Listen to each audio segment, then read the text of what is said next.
예를 들어서 암보험이 있어. 제가 암보험을 팔러 왔어요. 암보험을 팔러 왔는데 자, 환급형이 있어. 환급형. 환급형의 보험은 자, 이 암보험은요 만기 때 돌려줍니다. 대신 10만 원이에요. 이러는 거예요. 그죠? 대신 순수 보장형 있어. 이건 만기 때 안 돌려줘요. 라고 하는데 대신에 4만 원만 내면 돼요. 이런 게 있어요. 뭘 선택할래요? 제가 만약에 물어봐요. 뭘 가입하실 것 같아요, 여러분들? 요걸 가입해, 사실은. 여긴 손해볼 게 없는 것 같거든. 내 돈 다 주니까. 그런데 끝으로 보험 상품이 진짜 어려워요. 보험 상품, 보험 가입하셨죠? 한두 개는. 보험 가입했는데 혹시 내용 아세요? 뭘 가입했는지도 몰라. 그리고 많은 돈을 내. 사실은요, 제가 가장 개인들 만나서 고민들, 재무 상담이라는 거 있잖아. 해보면 가장 큰 고민이 어디서부터 시작되는지 아세요? 보험에서 시작돼요. 야, 내가 보험을 가입했는데 뭘 가입했는지도 모르겠고 너무 많은 돈이 들어가더라. 이런 고민들을 많이 해요. 그래서 저는 이제 보험을 말씀드릴 때, 저축성 보험이 있고 보장성 보험이 있는데 저축성 빼고 여러분들 진짜 만일에 아플 때 대비해서 사고에 대비해서 가입하는 보험, 보장성 보험들 있잖아요. 이걸 가입할 때 제가 가이드라인을 꼭 팁을 드리고 싶은 건 뭐냐면 최소한의 비용으로 비용을 최대한 적게 해서 싸게 가입하는 게 굉장히 중요하다. 그쵸? 그러니까 보험이 필요해요. 그죠? 내가 갑자기 아프면 어떻게? 다치면 어떻게? 라는 굉장히 만일에 대비해서 필요한 상품이긴 한데 만일에 대비하는데 너무 많은 돈을 쓰잖아요. 그럼 저축에 방해를 받아요. 이해 가시죠? 그래서 만일에 대비하는 건 굉장히 중요하다. 그렇지만 진짜 최소의 비용으로 잘 가입하자. 그러려면 뭐가 쌀까요? 그러면 환급형이 있고 순수 보장형이 있어. 이건 만기 때 돌려주는 게 없습니다. 이런 게 있을 수 있잖아요.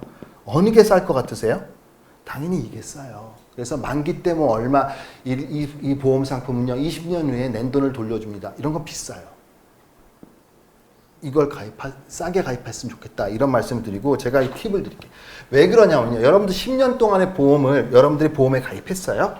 가입했는데 10년 이상 한 보험을 유지할 수 있는 확률이 얼마나 될까요? 보험을 딱 가입했어. 이거 10년 이상 유지해. 10명 중에 몇 명이나 10년 이상 보험을 유지할까요? 3분의 1밖에 안 돼. 30%만 10년 이상 보험 유지해요. 그럼 나머지 대부분들은 중간에 깨잖아요. 여기다 많은 돈을 쓰면 중간에 해지하면은 막 손실도 나고 그래요. 그래서 보험은 싸게 최소의 비용으로 가입해야 된다. 이런 말씀을 드리고, 그러려면 만기 때 돌려받지 않는 보험이 싸다. 이런 걸 말씀드려요. 감이 확 안 오죠? 제가 그냥 간단하게 샘플 하나 드려볼게요. 순수 보장형과 환급형 중에서 어떤 걸 가입하는 게 좋은지에 대한 샘플을 드려보면, 예를 들어서 암보험이 있어. 제가 암보험을 팔러 왔어요. 암보험을 팔러 왔는데 자, 환급형이 있어. 환급형. 환급형의 보험은 자, 이 암보험은요 만기 때 돌려줍니다. 대신 10만 원이에요. 이러는 거예요. 그죠? 대신 순수 보장형이 있어. 이건 만기 때 안 돌려줘요. 라고 하는데 대신에 4만 원만 내면 돼요. 이런 게 있어요. 뭘 선택할래요? 제가 만약에 물어봐요.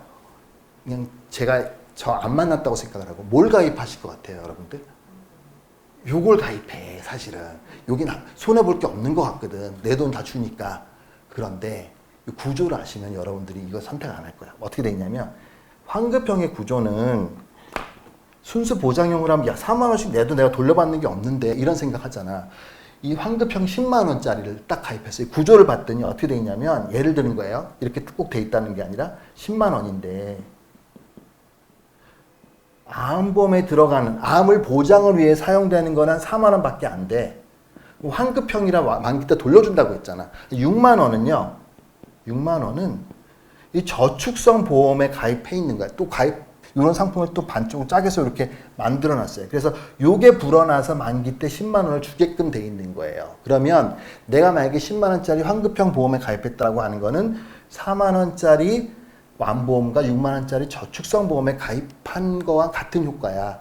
그러면 보험사에서 이런 말 하면 싫어하는데 여기서도 사업비 비용을 떼가고 여기서도 떼가요. 이해 가시죠?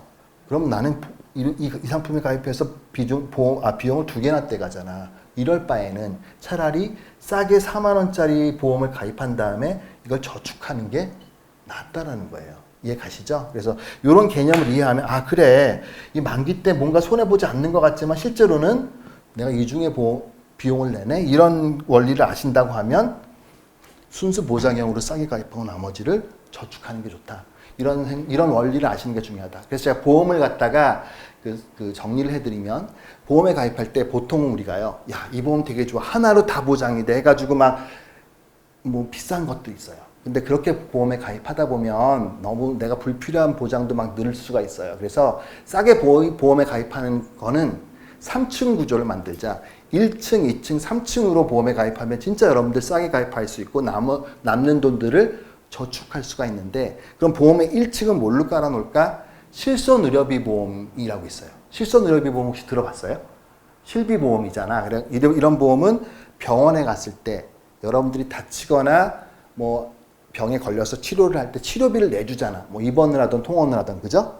그래서 실손의료비 보험에 가입해 있다라고 하면 여러분들 어때요? 최소한의 안전장치는 돼 있는 거야. 내가 아프거나 다쳐도 내가 낼 돈은 거의 없어요. 많지가 않다는 거죠. 그래서 실손의료비 보험을 하나 깔아놨다고 하면 최소한의 안전장치는 있다. 근데 실손의료비 보험은요 되게 싸. 요새는 단독 실손의료비 보험이라고 해가지고요. 나이에 따라 다르지만 뭐 20, 30대는 10,000원도 안 돼요. 이거 가입해. 그렇죠? 나머지 저축할 수 있잖아. 이런 개념이 있고 실손의료비 보험을 개인이 안 들었으면 회사에서도 단체보험이라는 게 있어요. 여기에도 가입돼 있을 수 있으니까 단체보험 확인해서 실손의료비 보험이 그 안에 있네? 라고 하면 굳이 급하게 가입 안 해도 되죠. 그죠? 그래서 실손의료비 보험으로 1층을 깔아놓고 그 다음에 이제 보니까 나이가 좀 먹거나 아니면 보니까 우리나라 사람들이 많이 걸리는 병이 있는 거야. 암이 있고 뭐 뇌혈관 질환이 있고 심혈관 질환 이런 게 있어요. 그러면 이런 것들만 따로 전용 보험이 있어요. 몇만 원 정도면 가입할 수 있는 거. 이런 걸 필요할 때 또 가입을 해. 각각 가입하는 거예요. 이렇게 가입해 있다가 나중에 결혼을 해요. 결혼하면 이제 애들도 생기고 그러잖아. 그러면 야 내가 갑자기 죽으면 우리 애들 어떡하 되지? 막 걱정이 될 수 있어요. 그럴 때 사망보험금을 보장해주는 보험을 따로 들면 돼요. 이렇게 가입하다 보면 보험이 별로 부담이 안 되게 이용할 수 있어요. 이해 가시죠? 이렇게 해서 보험을 이용하면 되게 싸게 가입할 수 있다. 그리고 남는 돈들을 최대한 저축해 나가서 모아 나가자. 이렇게 되면 아마도 이제 제가 아까 말씀드린 대로 금융상품들이 굉장히 다양한데 이거를 어떻게 활용하면 되지에 대한 가이드라인은 쓸 수 있다. 이제 이런 말씀을 드리는 거죠. 그래서 여러분들 이제 굉장히 복잡한 금리가 낮고 굉장히 어려운 금융 환경 속에서 다양한 금융 상품들이 있지만 이것들을 여러분들한테 유리한 상품을 활용하려면 아까 말씀드린 대로 가이드라인을 정해서 활용하는 게 좋다. 이제 이런 말씀을